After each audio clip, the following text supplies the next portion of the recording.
Oh, I'm here to help you with that video. I got the mic on and everything. What video? You know, the one about Remake, the one we're gonna go over everything, what it means, where it could go.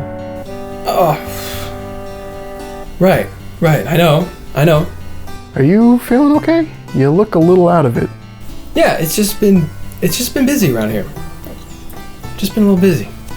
Okay, cool. So I figured we'd start all the way back in the trailer for 2015, you know, how everything started, what everybody was thinking at the time, where it was gonna go, what it meant.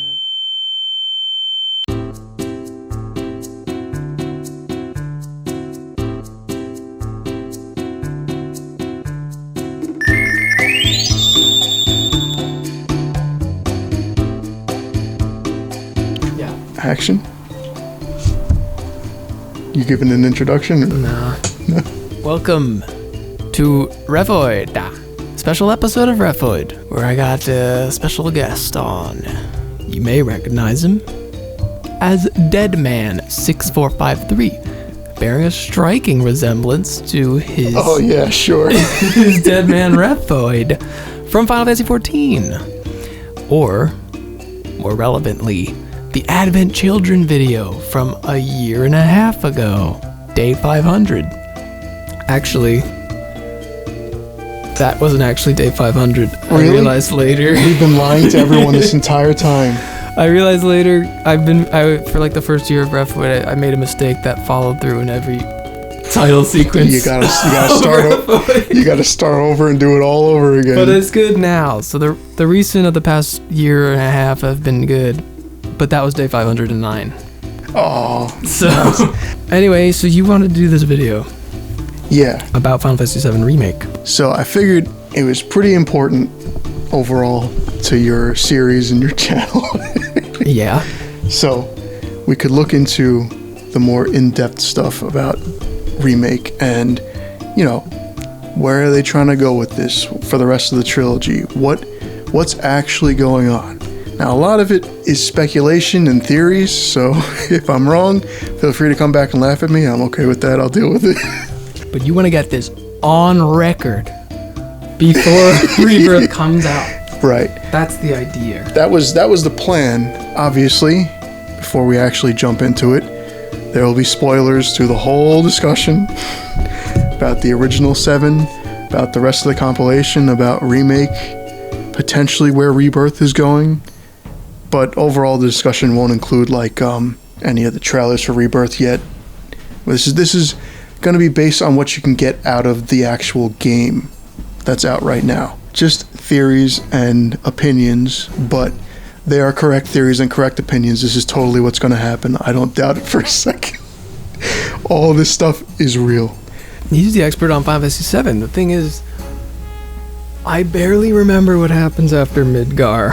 I only played it the once. So I'll be able to fill in the blanks. This is like half of a discussion, half of a college lecture kind of deal. Yeah. The main idea is, what is Final Fantasy VII Remake? The question is going to evolve as the discussion goes forward. So, if you go all the way back to the beginning, E3 2015. They're going over the Sony E3, they're showing all their stuff, and then they start out with that trailer. I'm sitting there thinking, no, they're not. But then yes. But they were. So I was freaking out, and I think you were just laughing that I was freaking out because you didn't care too much at the time. Everyone's going crazy. It's just been announced. What is Final Fantasy VII Remake? Oh, they're finally remaking Final Fantasy VII in the way I wanted it to be. It's everything that I wanted it. There we go. The implication, though, because they said remake and not remaster, is they're not going to do, you know, modern graphics with the same top-down view of you walking around. It's going to be a real remake. Not Final Fantasy VIII. Remastered. As time goes on, they did confirm this game is going to be one of a series. It's going to only cover Midgar. So now people were getting nervous. How many games is it going to be? This is before they confirmed it was a trilogy. People were legitimately thinking, was it going to be 7 games? Like, people were going crazy. $60 for 5 hours of game? What? I think at one point it was mistranslated that it would be episodic, and people lost their minds. Yeah. but that they tried to fix that right away. So now, way into the future, the game has now released, and you've played it. You actually played it before anything else, before you decided to do this whole thing. Yeah. Thought it was good. I remember. You enjoyed it. Loved the characters, all that stuff. Mm-hmm. Basically, even though you've never played the original, you just knew kind of the big things that everybody knows, all the spoilers. You could tell they were doing something. Something was a little bit different. We cut ahead now to current day, when you've actually finished playing it again. Indeed. And as I'm aware, the video's up, but I haven't seen it yet because I'm not paying him any money. So, so I know the video is up, but I'll see it coming up soon. Now that you've played everything, all the compilation, all the movies, all the everything, technically, you might be more qualified than I am to talk about this game. But we'll see, because I was kind of more focused on it and fixated on it, and I saw things, so maybe I caught things you didn't, maybe you know what's going on. We'll find out. The things that you noticed would have changed, in theory. The really obvious things is Sephiroth plays a much bigger part in this than he did in the original game. Yes. There's also the sore thumb, the whispers, yes. What are they called? Harbingers of fate, whatever they are. The Yeah. arbiters of fate, right? That's how Red describes them. That's definitely not in the original. That's a big, what is this? Another big obvious one. We see Zack's death again. Hey! Dog. No. So, we see again, for what is it now? The fifth time? Sixth time? Seventh time? Who knows? Of Zack's death. But done die.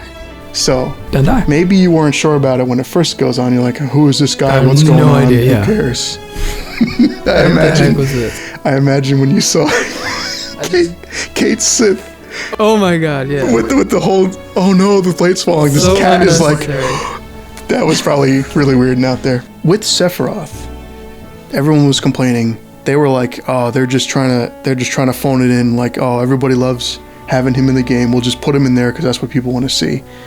And diehard fans were really skeptic and said, some of them were even like, I'm not even going to play this. It's already ruined. Yeah, of course. You're kind of jumping into it too fast. I just figured it, like, they're making a Final Fantasy VII game. They have to put the guy in. Gotta have They have to have Sephiroth. him. Right. He's got to be the final boss, even though it doesn't make sense.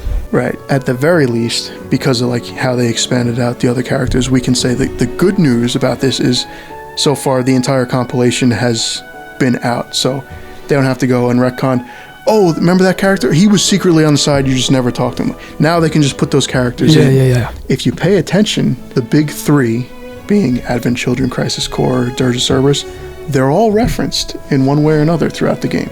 They all got stuff. The first one, which is a great one, there's ads for just, things that would be sold in the Final Fantasy VII universe. And one of them is Benora White Juice. Remember those? No. Dumb apple juice. I figured it would be the dumb app. Genesis's greatest contribution to the compilation, inventing apple juice. They have ads for it here and there. That's cool. So it's like, oh, okay. But maybe you're thinking, would they give more attention to Genesis in this game? Because people were afraid of that because nobody wants him. Yeah, I don't like that guy.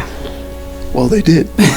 They did put more in there. At the Shinra board meeting where they're having, discussion about what the plans are going to be going forward after the plate drop. And they're like, we don't even need to rebuild. We're going to pursue the Neo Midgar project now that we have the Ancient back, right? Talking about Aerith. Hojo, being creepy as he is like, we should do something to mitigate the risks so we don't have to worry about losing her again, right? So he says we should consider crossbreeding her with specific soldier candidates of the S and G type, being Project Sephiroth and Project Jillian, or Genesis that people would think. So that's a direct reference. Soldiers are still being experimented on with Sephiroth genes to try and make a new one, which never worked out. But also Angeal and Genesis. They're still trying to do that. They snuck those little things in there. But perhaps one of the best things that they bring up from Crisis Core. You're going in and you meet Mayor Domino in the Shinra Tower. And he's like, I never liked Shinra. I don't get to do anything anymore. I'm not even really a mayor. So he's like, I'll help you guys do whatever you gotta do, mess things up. And he says, you gotta find my informant. He's on whatever floor it is. You gotta go down there and, use the code phrase, the mayor. The mayor. And then he'll say, is the best. Yeah. What do you say, like, better than the rest? Better than the rest. Yeah, that whole thing. When you go down the stairs, a bunch of Shinra grunts run up, and they're like, hey, Cloud, is that you? And Cloud's like, he's like, I knew it. I knew you couldn't be dead. Wait right there. I'm gonna go get Kunsel. Remember Kunsel? No. No? Tom. Anyway, Kunsel in Crisis Core was the nice guy that, like, taught you the ropes and things, like another soldier second class. He types you a bunch of emails. Towards the end, there's Kunsel and some other guy. Some other guy's like, hey, Zach, why don't you, like, turn yourself in? I could be a big hero. I could become a soldier first class. You're like, I don't care about you. But Kunsel's like, man, are you still there? Like, what's going on? And then finally, the Turks and everybody are trying to catch you. She's like, I knew you were still alive. Like, you got to get away. They're trying to find you. Like, because email was a big thing because of the flip phone. Yeah. So Kunsel is still around. And they're like, hey, we got to go get him. But, of course, you leave, so you don't actually get to meet Kunsel or anything like that. The next most obvious place to go would be the Advent Children things that tie in. So, let's go to Dirge Cerberus instead. That one should be really hard to have references for because that happens years later. Or so we thought. At least in the base game, there wasn't too much. There's that part where... Was there anything? It's a long stretch. I'm going to include it just for the sake of, completionism here. You go back to Sector 7 after the plate has fallen, and you're trying to save as many people as you can. You find out that Wedge is there, and he falls into a hole. And in that hole is a secret underground Shinra lab. It's not deep underground, but the references is there, It's like, kinda, not really, but kinda. They didn't really fully explain what that was, right? Yeah, it was the weird experiments, but you go to the DLC, which you've now beaten, and thoughts, good. Yes, it was great. Great. Weiss isn't really a part of it, as I thought he would be. He shows up in a cutscene and then as an optional super boss, right? So the whole story that they put in with Yuffie now, trying to tie her into the story more instead of just being some random out in the woods that attacks you. She is working with the actual Avalanche, not the offshoot that Barrett created, because he's insane, apparently. The Splinter Cell.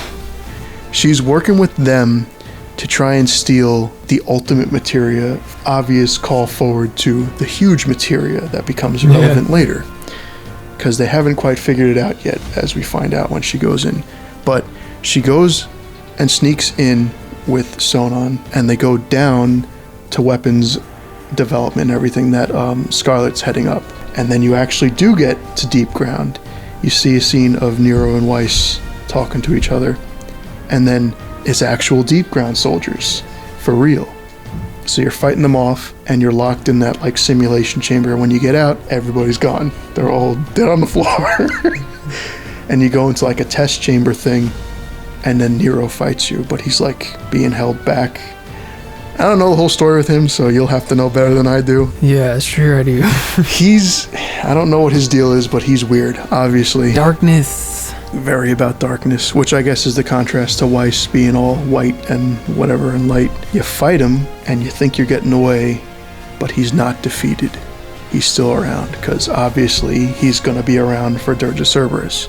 Meanwhile, the little mini cutscene they had with Weiss was something about trying to upload him to the combat simulation thing. Like they're trying to make a digital copy of him, which I think is relevant for what Hojo was doing with Dirge of Cerberus. I don't really remember. He did something weird with Weiss, right? Like he was trying to take him over mentally. He's like his Weiss, basically. Like he's dead, but he's not, because he's trying to come in. Again, like you said, Kingdom Hearts-y craziness. In that cutscene, he like cuts Hojo and Weiss.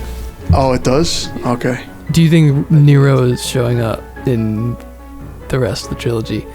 It was so weird how many Dirge of Cerberus things were stuffed in the DLC specifically. Like, was that all just for fun? What's going on? So, Yuffie starts out, she thinks everything's fine, everything's fun. Kind of like how in Crisis Core, she thought she was all that, and she wasn't.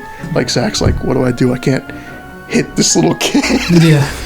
So, she thinks she's a big hero and whatever. She's going to do everything to save everyone, and she thinks, I know what's going on. Like, the whole thing with the Happy Turtle, where she doesn't get that it's a bar. She's very confident with no experience at all, and Sonon's like, I gotta follow her because of who she is. And he sees Nero coming back to attack them, so he willingly sacrifices himself. And this kind of like messes Yuffie up. She's like not so innocent and happy-go-lucky anymore, and then she runs out, she sees the plate fall. So now I'm thinking they're gonna give her some kind of like fear of people dying on her, and like she's not in as much control as she thought she was. And I don't know how Nero works, but I'm assuming with the shadowy sword things, he can like steal people. So are we going to have to fight Sonon as like a zombie soldier? They could bring him back. I could see them doing that. Because otherwise he's such a just like throwaway character. It's such a weird thing to have that, yeah. Because it could be something like maybe when you're back on the raid on Midgar, something has blown up and some Deep Ground gets out and Nero's like, I remember those guys, I can mess with them. Who knows? They could do a lot of things with this. So now you're probably very eager to hear about Advent Children. Yes. So what's the deal with the Whispers? I did have a section where I talk about the Whispers entirely.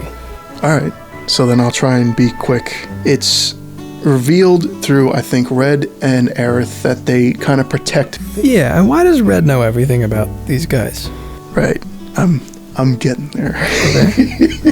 There are two characters in particular that the Whispers are very interested in. Do you know them? Yeah. Aerith and Sephiroth. Yes.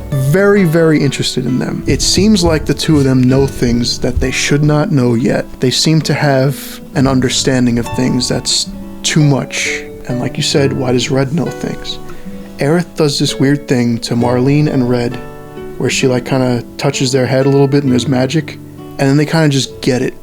They just go, oh, okay, I can trust you. Because like, when does that happen? She goes to pick up Marlene in the bar, right? And Marlene's too scared because everything's going around. She doesn't know who Aerith is, and Aerith does something, I think, and then she like does that, I'm pretty sure.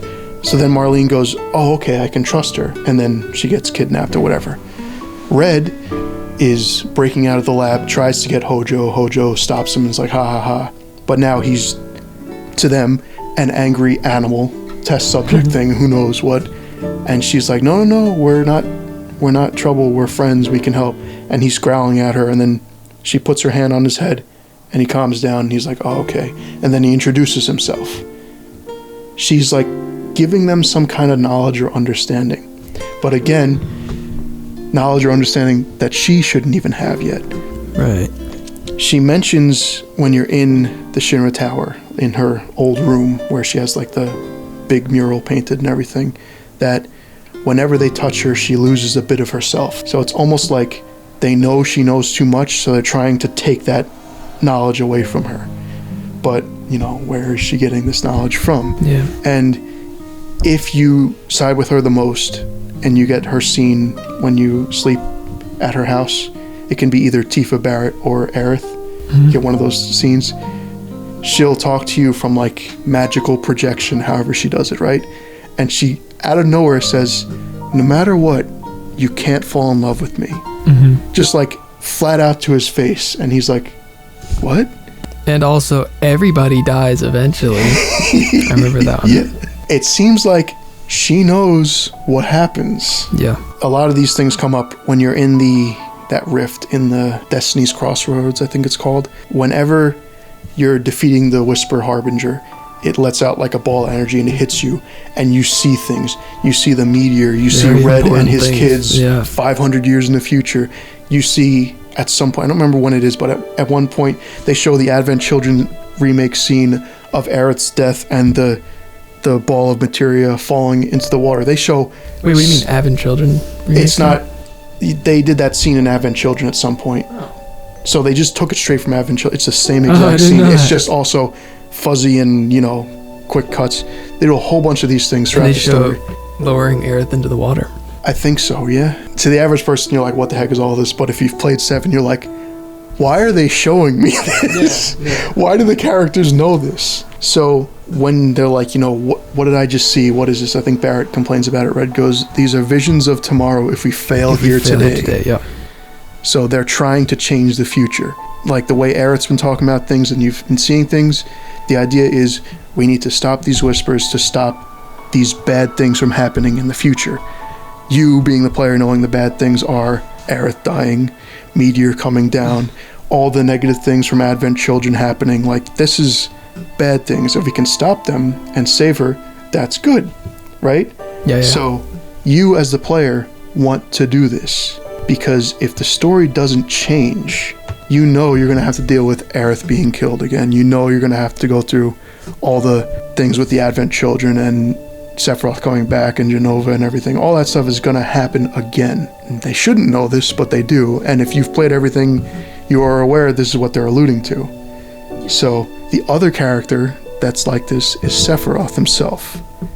So now... He's not even hiding it. He's just... He's out front messing with things. In the original game, you get occasional scenes where there's like the ringing noise and Cloud does that animation where he clutches his head, or the screen turns red, or you see the white text on the black background so you don't know who's talking. They reinterpreted these scenes to be Cloud getting headaches and seeing things like the black feather falls down, or Sephiroth talks to him, or whatever's going on. He gets these like things, and occasionally it's visions of the future. And that's clearly Sephiroth messing with Cloud, trying to get into his head, right?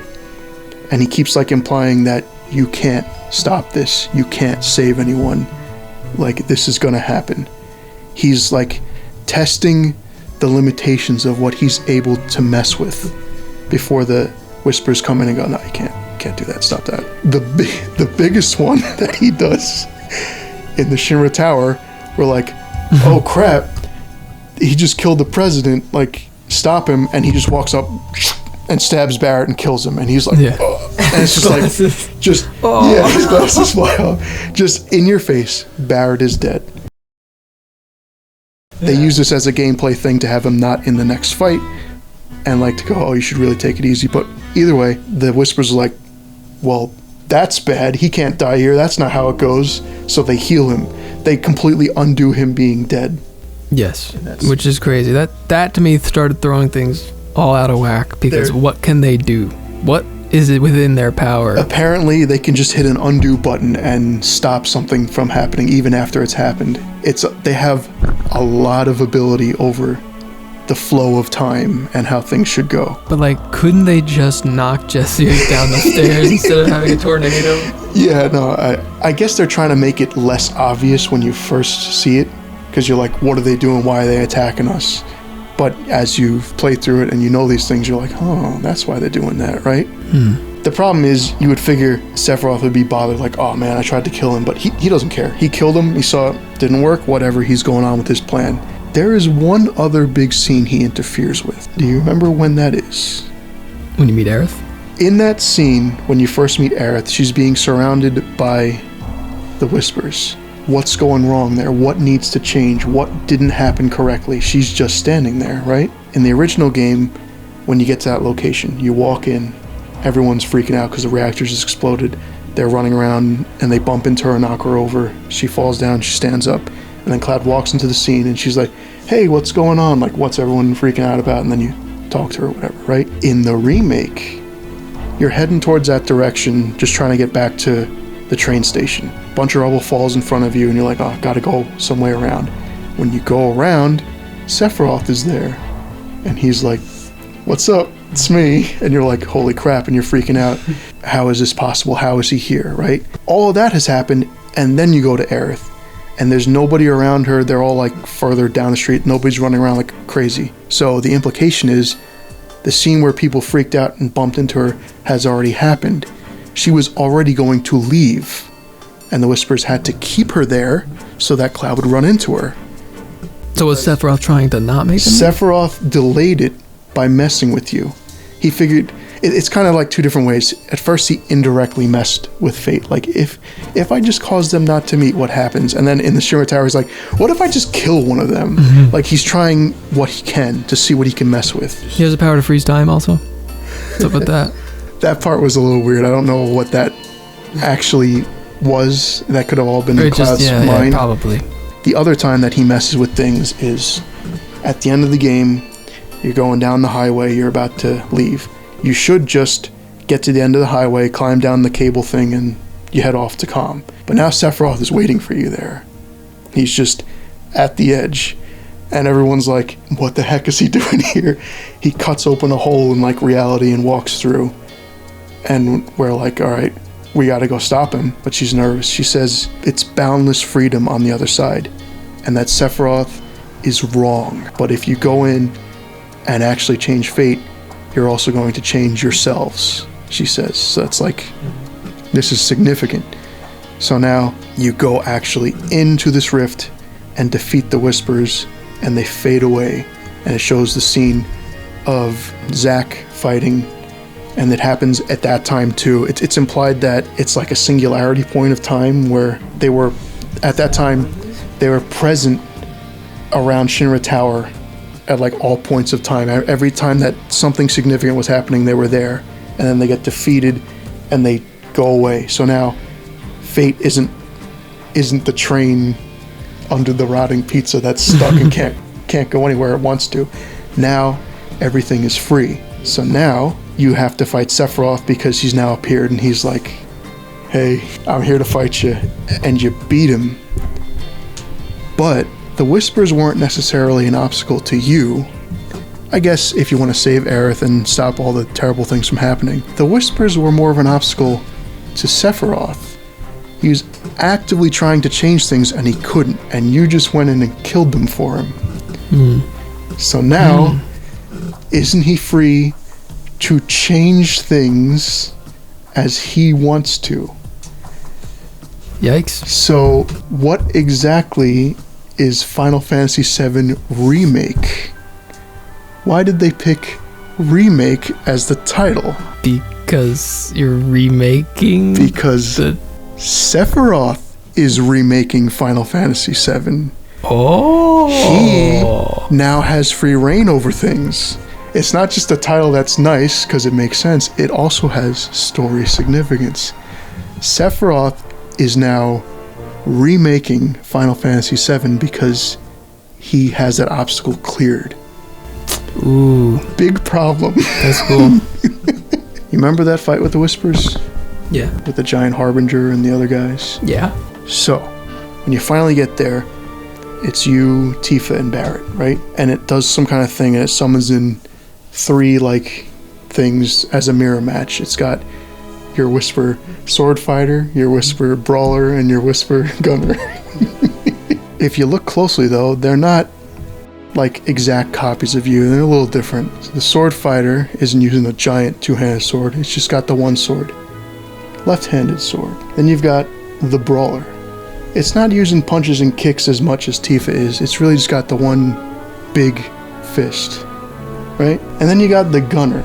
Gunner doesn't have the one big gun arm. It's got 2. Is it clicking with you yet? Where else have we seen a trio like this? 2 guns from the Turks. 2 guns, yeah. Martial arts and there's probably a sword. So maybe it's not clicking with you yet. So we'll go to the next thing. They come together to summon something. Bahamut. Who else summons Bahamut? Still nothing? In Final Fantasy VII? In the broad scope of Final Fantasy VII, who has a team of 3 with a left-handed sword, a very big gauntlet, and 2 guns? And they come together and summon Bahamut. The Advent Children? The Advent Children, Tom.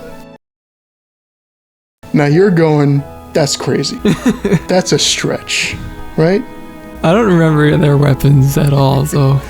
Well, you had Kadaj with the sword, which is a small sword. He's left-handed like Sephiroth. You had Laz with the big, like, he had like electric stuff in it. It was a weird punchy gauntlet thing. And then you had Yazoo with the 2 guns. Right? He was shooting. It can't be a coincidence they released it in theaters last week. Don't worry about it. I will get into it just to make sure it sinks in. What about whenever Cloud is tormented by Sephiroth, he gets the headache and all that stuff happens. There is one location that's a little bit different. It is Hojo's lab. Sephiroth appears at the end of that walkway. Cloud's like, "Is it really you?" And Sephiroth just turns to him and does like a little grin, and then he gets a big headache. And he holds it with both of his hands and he's freaking out. Then he does something different and holds his left arm. What? I don't remember that. Happens. What's the significance of pain in the left arm? You remember that? I remember they have ribbons on their arm. What was under the ribbon that he was also using it to hide? Remember? Was this like a big thing in Advent Children? Yeah, I don't really remember. He had geostigma on his arm under the ribbon. And this is happening in front of Jenova. He remembers or is being tormented with pain in his arm. And then he jumps to attack him and Sephiroth cuts out the thing and everyone falls. But these are the ones that if you don't know what you're looking for, you won't see it. Yeah. So clearly the references to Advent Children I had to save towards this part. But there's one that's very obvious. You got the fight with Sephiroth at the end, the new fight. You beat him back into a cutscene, and he like steps back a little bit, floats up, and his wing comes out. Which maybe I harped on a little too much in the other video. Why is that significant? Because that's an Advent Children thing. Yes. And you're going Kingdom Hearts 1. Yeah. Or Kingdom Hearts. You're thinking, well, you know, you're going to fight Sephiroth, he's going to have his wing, because that's how everybody knows him these days, right? Maybe these are all just a big stretch, but no, they're not. They're not a big stretch. If we go back to the Advent Children whisper things, if you assess them and read what it says they are from a future timeline manifested now to protect the future that gave shape to them. The Whisper Harbinger was trying to find something that would be strong enough to defeat you and looked at them and said, that's a good enough match, we could probably use that. Because they know if they're defeated, then fate is off the rails, it's all out of whack, so they gotta stop you. So they just are similar to those three. They seem to be somehow taken from the future, but they're manifested as whispers instead of actually them. But it's clearly referencing similar to the party that you play as. Yeah, it's also that. Just by coincidence or by... It does a double... It's like a red herring? Yeah. Depends on how much you look into it, you can see more. Also, looking at the geostigma, it could just be like a funny reference, like, oh, you know, like, we're looking ahead, Genova's there, you know, little random future sites. But it seems significant because Cloud goes, is it really you? And Sephiroth answers him by making the pain worse and then making him feel geostigma, like, yes, it's me. Remember this? But the problem is, no, Cloud doesn't remember this. But Sephiroth does. With the one wing in the final fight, you could go, in modern day, you have a fight with Sephiroth, he's going to have a wing just because that's how everyone relates to him. But one small thing that happened, you remember they released Crisis Core Reunion after Remake. Kind of like significant to do that considering... And they re-released Advent Children in theaters for a week. So the significance of the wing, as explained through Crisis Core, if you can think back that far at this point anymore, it's the three of them all have wings one way or the other. Genesis, Angeal, and Sephiroth. But Project G was not correct and perfect yet. So they begin to degenerate like regular soldiers. And as they degenerate, they become more like monsters, they get their wing. Sephiroth, however, was basically the perfected version of that. He doesn't degenerate. He never gets his wing. They could have thrown it in Crisis Core, and they didn't. And I think when you're escaping and Genesis is chasing after you, and Zack is keeping Cloud safe, he wants Cloud because Cloud has like the last unaltered Sephiroth genes. Because when Hojo was experimenting on them, that's why he was trying to get Cloud, and Zack's like, no, not going to let you. The only time Sephiroth is degenerating and has the wing is in Advent Children after he's already died and had to come back into an incomplete body with Kadaj and using Jenova to make up the difference, essentially. So at this point, he is degenerating because he's not perfect yet. So he has the wing. All of this is happening, and Sephiroth seems to know everything that has happened in Advent Children, because this Sephiroth that we're facing now isn't just Sephiroth of Remake, it is Sephiroth from Advent Children. So now, at this point, what is Final Fantasy VII Remake? It is a sequel to the compilation of Final Fantasy VII, hidden as a remake of it. Yes. It's the next big step in whatever story they're trying to tell. So then we just are looking for the explanation of how everything got reset. How? Yeah. What was different? How did everything happen? Right? Yeah. And you go, how is anyone expected to figure all this stuff out? Like, this is all a lot of crap to look through. They do a little thing that's kind of hidden, right? Yeah. They give you New Game Plus through hard mode. And they're like, oh, if you're good, why don't you try fighting everything that's tougher now? They want you to play it again, knowing what you know and seeing these little details. So if you pay attention, when you play it again, you can see these things and go, yes. Why they did that is significant, not just because it'll sell the game, but we have Sephiroth there. Yeah. Aerith says he is wrong, right? She says that because he's not from their world, he's from the future, essentially. Mm-hmm. One of the things people like to look back on is in the beginning and ending of Final Fantasy VII. The first scene is like the live stream, little stars and everything, and it goes to Aerith's face. And the last scene is, oh no, is Meteor going to destroy everything? Everyone's blinded by the light. And then it's Aerith's face in the live stream again, right? Yes. What if the significance behind that is Aerith is showing herself in the past everything that has happened in the future? Because the live stream is the memories of the planet, right?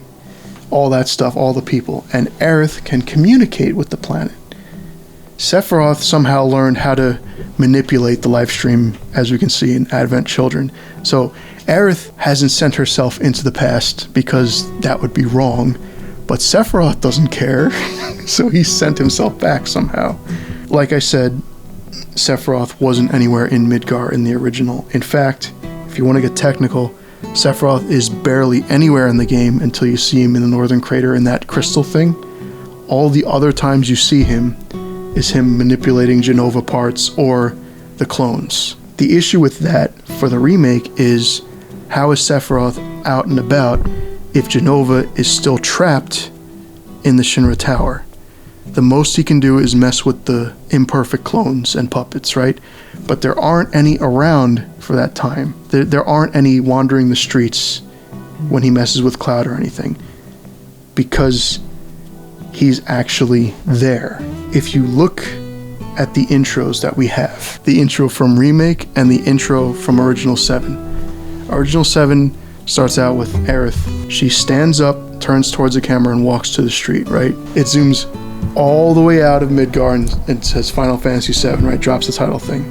So if you look at the remake, the intro doesn't start at Aerith. It starts out like during the day, life in Midgar, people driving around, doing work, and the little kids playing. But instead of it being like a nice intro song, it's the vocals from One Wing Angel playing very creepily. Why are we starting out this slice of life, happy daytime thing with creepy final boss lyrics? It's weird, right?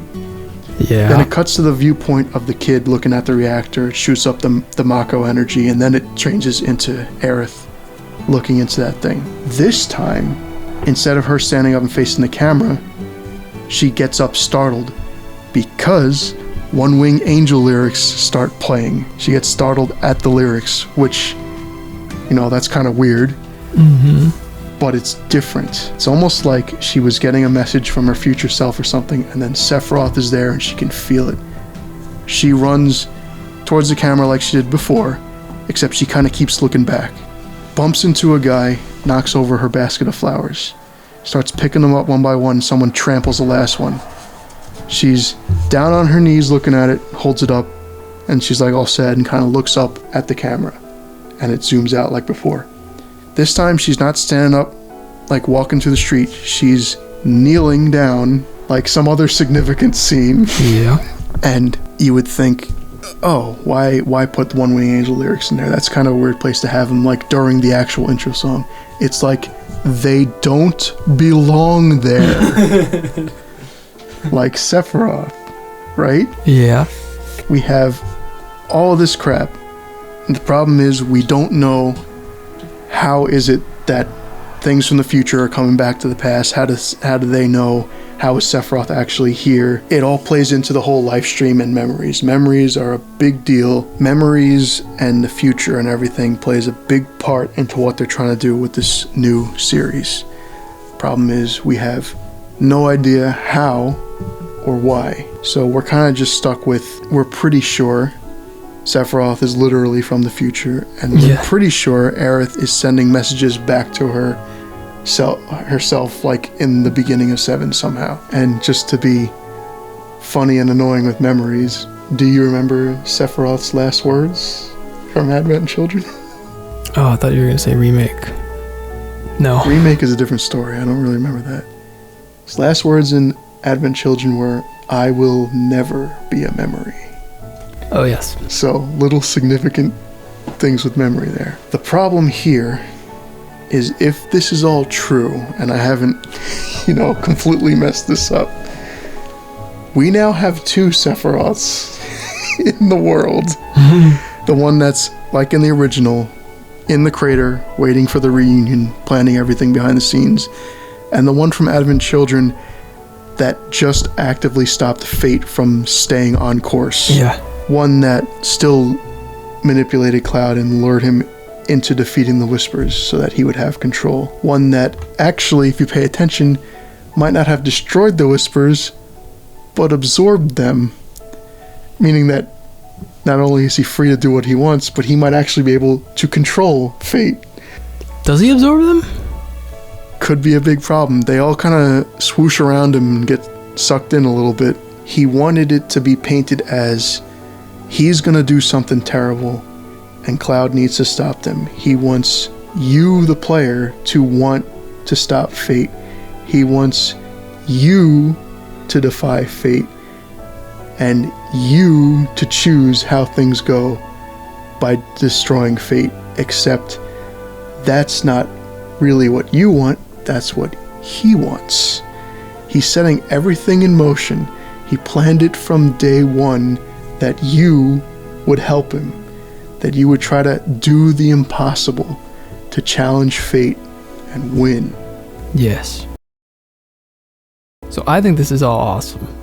I love all of this. And I talked about it in the video that this game's doing crazy, unprecedented things. I don't even know half of the stuff that you were bringing up today. So I don't think enough people are talking about how cool this is. The only problem is you don't just have to play 7. You have to play the compilation. You have to know, yeah. But I want to know, since people can always, they have this ammo against me. They've not used it yet. I have not seen it. But I'm prepared for people to say, wow, Final Fantasy VII Remake was your first game. That's why you like it so much. That's the one thing I'm trying to fight with this whole review series, is that I'm playing them all in order. You've played everything. But I have messed that up a little bit. So I'm wondering, since Final Fantasy VII was your first one, and I know you don't call yourself a purist, but you haven't done a lot of you've done Crisis Core, you haven't done Dirge. Haven't done Dirge. But you've seen Advent Children back in the day. Haven't done before Crisis, really, but... Well, yeah, who has? The main idea is I know the extended universe, the whole compilation, to an extent. So you're more prone to be angry at scenes like, oh, this is the scene where Cloud meets Aerith. Oh, time's frozen and there's ghosts now. Like, you're more prone to be upset about that. At first, I was very much like, what the heck are they doing? And you didn't realize things, but you play in it, and you notice things are off, and you're just figuring, they're trying to be weird, they're trying to be new. I'm trying to be... And at first you're thinking, like I said, with Sephiroth, they put him in because you gotta fight Sephiroth, he's gotta have his wing. Yeah. But like I went over a lot. He's gonna kill me with how long this is. It all has significance. And I'm only really willing to believe this because they basically want you to play it again. Yes. Because there's a whole bunch of achievements like, hey, get all the dresses. Hey, get all the... Do it again. The view the scenes with the character that likes you the most. Like, all these things. They want you to keep playing it. And if you actually sit back and look at everything and look at all the significant stuff, you can see they're setting something up. Problem is, we don't really know completely what it is. It's kind of like a lose-lose situation for them, because if they make it exactly the same with no changes, people are going to be like, all right, this is that scene, yep, and this is that scene, yep. But if they go crazy off the rails, like if Zack is alive now, and he's just like part of the story, where is he going? What's he going to be? That could be a problem. We could be like, Zack didn't need to be here. No offense. If it's not obvious, really liked the original. It was like an amazing game. I went into the remake thinking they have all the potential in the world to mess this up, and I don't think they did. There's very few things that they cut out completely. They put so many things. They put Hell House in as a boss fight. The stupid dumb thing that like everyone's like, how are you going to fight a house that walks around? They made it into a whole spectacle. They did so many things like that where they were like proving that they care about the original. I'm not mad at the remake. Now maybe Rebirth comes along and they go crazy. Yeah. But I'm willing to believe they have a big plan and they're sticking with this vision, and there's a reason they thought, all right, we can put this together, we can do this. And I think, based on what we've seen, it is a remake of 7, so like you could get into it, but it very much wants you to have played the original to show there's like a cycle that's happening, and Sephiroth just used you to break out of it. Yeah. It's a rebuild. So now, the only thing I'll talk about going forward with Rebirth is if Remake was significant to the title. Yes. What is Rebirth must be significant to the title. We don't know yet. But it's obvious now. Do you know the name of One Winged Angel in this one? Because it's One Winged Angel and then One Winged Angel Advent for Advent Children. Oh. In this one, it's One Winged Angel Rebirth. Mm-hmm. So we can find out the third game when we play this one. In the second game, yeah, there might be if they do another One Winged Angel fight, maybe that's the title. Something in 2 is getting reborn. The obvious jump would be something Sephiroth is doing. It's not just a title they thought was cool. There's a reason they didn't say Remake and then Remake Part 2. The subtitle is significant to the plot and what they're doing. It's not a noun. It's a verb. But at the end of the day, once again, it's just about defying destiny and creating your own path and going against fate. Yeah, it kind of is like that. Like, I know how much of a fan you are of that, but it's different this time, right? It's like, normally when you're changing your destiny, you're stopping something from destroying everything. It's a good thing. But this time, it seems like Sephiroth wanted you to do that. And now that he's not bound by fate, who knows what he's capable of? He's not destined to lose like he was before. It's like, maybe you did exactly what he wanted. Maybe you were just his puppet from the very beginning. What are you saying? Which is why I must ask you this one favor. Don't worry. It's a simple thing. You have to live. Lend me your strength. Let us defy destiny together. No, I'll never join you.